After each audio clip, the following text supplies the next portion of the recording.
10 வருஷ காத்திருப்பு, ஆயிரக்கணக்கான ஆசிரியர்களோட தீராத கவலை இன்னைக்கு ஒரு முடிவுக்கு வந்திருக்கு. தற்காலிக பணியாளர்களாக இருந்த 7500 பேரோட வாழ்க்கையில தமிழ்நாடு அரசு ஒரு மிகப்பெரிய ஜாக்பாட் அடிச்சிருக்காங்க. இது வெறும் அறிவிப்பு மட்டும் இல்ல, பல குடும்பங்களோட வாழ்வாதாரத்தை மாத்த போற ஒரு வரலாற்று சிறப்புமிக்க அரசாணை. அது என்ன அரசாணை? யாருக்கெல்லாம் இனி கவலை இல்லை. ஆனா இந்த சந்தோஷமான செய்தியில வேனிஷிங் போஸ்ட்ஸ் அப்படின்னு ஒரு அதிர்ச்சியான ட்விஸ்டும் ஒளிஞ்சிருக்கு. அப்படின்னா என்ன? உங்களோட வேலைக்கு எதுவும் ஆபத்தா, இல்ல வருங்காலத்துல இந்த வேலைகளே இருக்காதா? எல்லாத்தையும் இந்த வீடியோல நாம ரொம்ப தெளிவா பார்க்க போறோம். முதல்ல இந்த பிரச்சனையோட பின்னணியை நாம புரிஞ்சுக்கணும். நேரடியா விஷயத்துக்கு வருவோம். பள்ளி கல்வித்துறையில பல வருஷமா தற்காலிக பணியிடங்களா இருந்த 7500 இடங்களை இப்போ நிரந்தர பணியிடங்களா மாத்தி தமிழக அரசு அதிரடியான அரசாணையை வெளியிட்டிருக்காங்க. இது சாதாரண விஷயம் இல்லை நண்பா. பல வருஷமா அடுத்த வருஷம் வேலை இருக்குமா, நீட்டிப்பு கொடுப்பாங்களா அப்படின்னு தவிச்சிட்டு இருந்த பல்லாயிரக்கணக்கான ஆசிரியர்களுக்கு இது ஒரு மிகப்பெரிய நிம்மதி பெருமூச்சு. இதுல யாருக்கு அதிக லாபம் தெரியுமா? நம்ம முதுகலை பட்டதாரி ஆசிரியர்களுக்கு தான். இதுல சொல்லப்பட்டிருக்கிற கணக்குகளை கொஞ்சம் கவனிங்க.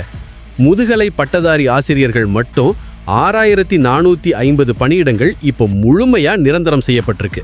இது போக பட்டதாரி ஆசிரியர்கள் 664 இடங்கள், மேல்நிலைப்பள்ளி தலைமை ஆசிரியர்கள் 219 இடங்கள், உயர்நிலைப்பள்ளி தலைமை ஆசிரியர்கள் 107 இடங்கள் மற்றும் உடற்கல்வி இயக்குநர்கள் 26 இடங்கள்னு மொத்தம் 7500 பேருக்கு இது ஒரு மிகப்பெரிய வரப்பிரசாதம்.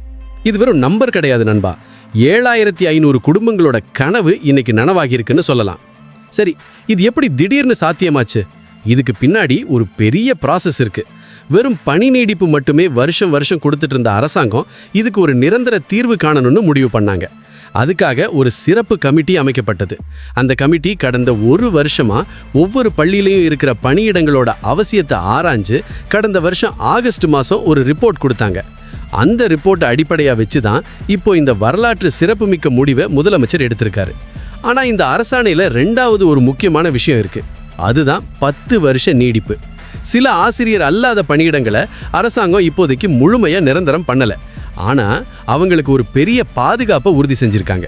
அதாவது மொத்தமாக 10 வருஷத்துக்கு அவங்களுக்கு தொடர் நீடிப்பு கொடுத்துருக்காங்க. இதில் இளநிலை உதவியாளர்கள் 119 பேர், உதவியாளர்கள் 73 பேர், தச்சர்கள் 70 பேர் மற்றும் கண்காணிப்பாளர்கள் 35 பேர் அடங்குவாங்க. இவங்களுக்கு அடுத்த 10 வருஷத்துக்கு வேலை உறுதி அப்படிங்கிற உத்தரவாதம் கிடைச்சிருக்கு. இப்போ நம்ம வீடியோவோட மிக முக்கியமான பகுதிக்கு வரோம். இதுதான் பலரையும் குழப்பத்தில் ஆழ்த்தி இருக்கிற வேனிஷிங் போஸ்ட்ஸ். அப்படின்னா என்ன? அரசாணைப்படி ஒரு 560 பணியிடங்களை ஒளிவடையும் பணியிடங்கள்னு அறிவிச்சிருக்காங்க. இதை கேட்ட உடனே ஐயோ எங்க வேலை போயிடுமா அப்படின்னு யாரும் பயப்பட வேண்டாம். இதுல ஒரு நுணுக்கமான விஷயம் இருக்கு. இந்த 560 இடங்கள்ல இப்ப வேலை பார்த்துட்டு இருக்கிறவங்களுக்கு அடுத்த 10 வருஷத்துக்கு எந்த பாதிப்பும் வராது. அவங்க வேலை அப்படியே தான் இருக்கும். ஆனா அந்த பணியாளர் ஓய்வு பெற்றாலோ அல்லது அந்த பதவி காலியானாலோ அந்த பதவி மறுபடியும் நிரப்பப்படாது. அதாவது அந்த போஸ்ட் அப்படியே ஒழிக்கப்படும். அந்த இடத்துல புதுசா வேற யாரையும் வேலைக்கு எடுக்க மாட்டாங்க.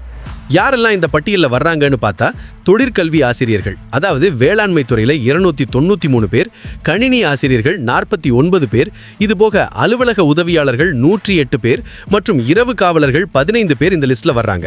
இதோட அர்த்தம் என்னன்னா, தற்போதைய பணியாளர்களுக்கு பாதுகாப்பு இருக்கு, ஆனா வருங்காலத்தில் இந்த குறிப்பிட்ட துறைகளில் புதிய நியமனங்கள் இருக்காது.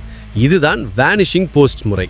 சுருக்கமா சொல்ல போனா, தமிழக அரசின் இந்த அதிரடியான முடிவுகள் ஒரு பக்கம் 7500 பேருக்கு நிரந்தர வாழ்வு கொடுத்திருக்கு. இன்னொரு பக்கம் சில பணியிடங்களை மெல்ல மெல்ல குறைக்க போறோம் அப்படிங்கிற சிக்னலையும் கொடுத்திருக்கு. தமிழக அரசின் இந்த அதிரடியான முடிவுகள் பத்தி நீங்க என்ன நினைக்கிறீங்க? குறிப்பா இந்த வேனிஷிங் போஸ்ட் அப்படிங்கிற முறை சரியானதா? இதனால வருங்காலத்துல வேலை வாய்ப்புகள் குறையுமா? உங்களோட நியாயமான கருத்துக்களை மறக்காம கமெண்ட்ல பதிவு பண்ணுங்க. உங்களோட ஒவ்வொரு கமெண்ட்டும் மற்றவர்களுக்கு ஒரு விழிப்புணர்வா இருக்கும். இந்த தகவல் கண்டிப்பா கவர்மெண்ட் ஸ்கூல் டீச்சர்ஸ் மற்றும் பணியாளர்களுக்கு ரொம்ப முக்கியமானது. அதனால அவங்களுக்கு இந்த வீடியோவை உடனே ஷேர் பண்ணுங்க. இது போன்ற முக்கியமான அரசாணைகள் மற்றும் கல்வித்துறை சார்ந்த செய்திகளை துல்லியமா தெரிஞ்சுக்க நம்ம சாக்சார் சேனலை இப்பவே சப்ஸ்கிரைப் பண்ணிக்கோங்க. அடுத்த ஒரு முக்கியமான வீடியோல உங்களை சந்திக்கிறேன். அதுவரை நன்றி நண்பா, நண்பீஸ்.